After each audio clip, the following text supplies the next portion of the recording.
Tayo po muli ay tutunghayin ng ating pagbasa. Hahangin natin ang mabuting balita sa Ebanghelyo ni San Marcos, Kabanata 2, mga talatang 18 hanggang 22. Noong panahong iyon, nag-aayuno ang mga alagad ni Juan Bautista at ang mga Parisiyo. May lumapit kay Jesus at nagtanong, bakit po nag-aayuno ang mga alagad ni Juan Bautista at ang mga alagad ng mga Parisiyo? Ngunit ang mga alagad ninyo'y hindi. Sumagot si Jesus, makakapag-ayuno ba ang mga panauhin sa kasalan? Samantalang kasama nila ang lalaking ikinasal? Hindi. Kapag wala na ikinasal, saka pa lamang sila mag-aayuno. Wala nagtatagpi ng bagong kayo sa lumang kasuotan. Pag-uro ng bagong kayo, mababatak ang luma at lalong lalaki ang punit. Wala rin naman nagsisilid ng bagong alak sa lumang sisidlang balat, sapagkat papuputukin ng alak ang balat, kapwa masasayang ang alak at ang sisidlan. Bagong alak, bagong sisidlang balat. Pagpalain ng Panginoon ang pagkabasa ng kanyang mabuting balita. Pansinin po ninyo sa ating pagbasa, wala nang ginawa ang mga tagapagbantay sa ating Panginoong Yesus. Buti kung nagbabantay para sa kabutihan, ngunit ang kanilang pagbabantay ay palaging paghahanap ng mali. At ngayon nga sa ating pagbasa ay meron silang pagkukumpara at tinatanong nila ang Panginoon. Ang mga Pariseo, ang mga alagad ni Juan Bautista ay nag-aayuno, pero bakit ang kanyang mga alagad ay hindi? Di ba? Ngayon, mapapansin natin sa ating pagbasa na ipinagtanggol ni Jesus ang kanyang mga alagad. At gumamit nga siya ng isang pangyayari o senaryo, isang piging o kasalan. Maaari bang mag-ayuno ang mga panauhin sa araw ng kasal kapag kasama nila ay kinasal? So itinuturing ni Jesus na ang pagsama sa kanya isang piging, isang okasyon, isang masayang kainan. At hindi kailangan ang pag-aayuno, ang pagpapasting. At sinasabi pa nga niya na ang lumang tela, ang lumang balat, ay hindi dapat tagpian ng bagong balat. Kasi kapag nabatak, lalong mapupunit. So, ang tinutukoy sa lumang balat ay lumang aral, bagong balat, bagong aral.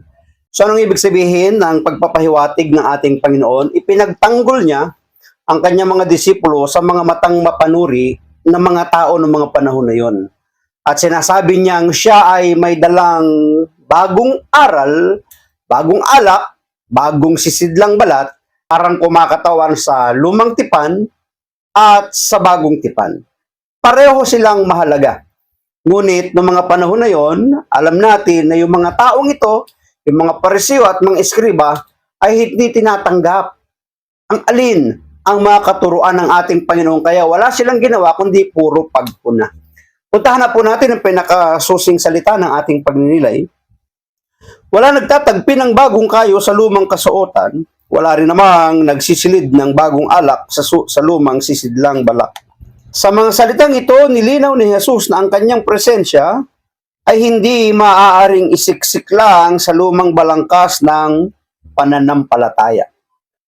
Sinasabi ng ating Panginoon na yung kanyang pagdating ay hindi pwedeng ihalo, isiksik.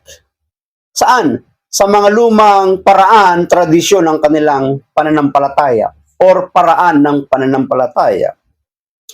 May dala siyang bagong buhay, bagong pakikipagtipan, bagong kalooban ng Diyos.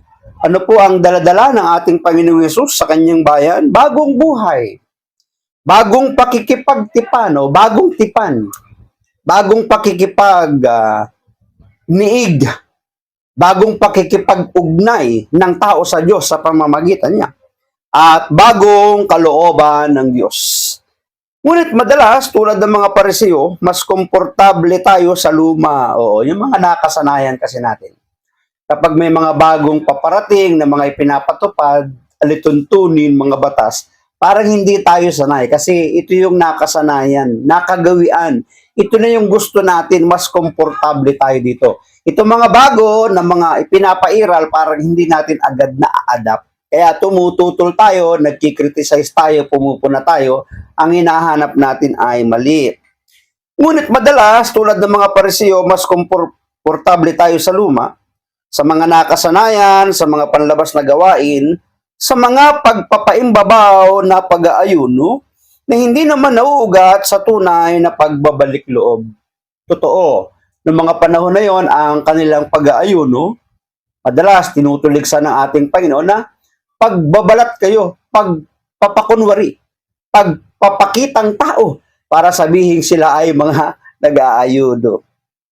Ang pagdating ni Jesus ay paanyaya sa pagbabagong loob, hindi lang ng anyo, hindi sapat ang pagbabagong panlabas, kundi dapat sumasabay ang pagbabagong loob.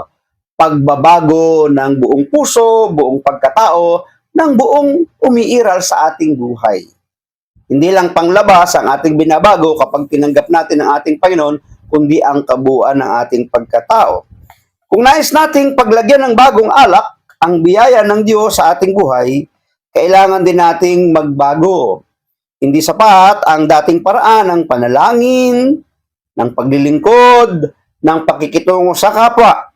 Kailangan natin ng bagong sisidlan, puso na mapagpakumbaba, handang matuto at bukas sa pagkilos ng Espiritu Santo. Kailangan tayo maging handa. Hindi tayo kumukontra, hindi tayo nagkikriticize, hindi tayo naghahanap ng mali. Dapat ang mga bagong aral, bagong pagbabago, bagong katuruan, bagong kalooban ng Diyos, ang dulot sa atin yan ay pagbabagong buhay. Gawin mo ngayon ang isang bagay na matagal mo nang ipinangakong sisimulan, lalo na kung makakatulong ito sa iyong pamilya at sa ibang tao. Hamon to sa atin. Ano ba yung mga bagay na ipangako nating sisimulan na makakatulong sa ating mga mahal sa buhay, sa ating kapwa, sa ating kapaligiran? Ituloy na raw natin. Para ano? Maging pagpapala tayo sa ibang tao. Maraming salamat at pagpalain tayo ng ating Panginoon ng akin lamang palaging sambit. Kaya natin ng Diyos ang palagi ang mag-Diyos ang ating buhay. Bye-bye!